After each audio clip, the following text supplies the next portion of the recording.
All right, everybody, we're gonna be jumping into the glide. Remember, the first run is familiarization, so we're gonna try to get familiar with this, and then we're gonna go ahead and warm up and then go for speed. So it's gonna be a nice wide U-turn all the way around everything, and then another U-turn around these 3 cones. So here we go, 3, 2, 1.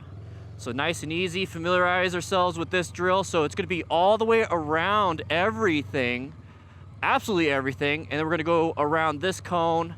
If you notice, my head is turned the whole time to the right because it's just a right-handed U-turn, and then we're gonna exit out. And that's it. All right, so now that was the familiarization portion. So now we're gonna go ahead and warm up a little bit because the last one's for time, 15.9, here we go. So around everything, now that I know, I'm gonna go ahead and keep my body weight to the outside for counterbalance. Turn those handlebars, that's a big part, and exit out. 13.86. All right, let's go for time on this one. I'm gonna try to cut these a little bit short. Remember, come up with your own strategy. I don't know if that's gonna help it, but we still got a good time on that second one. Hey, a little bit better.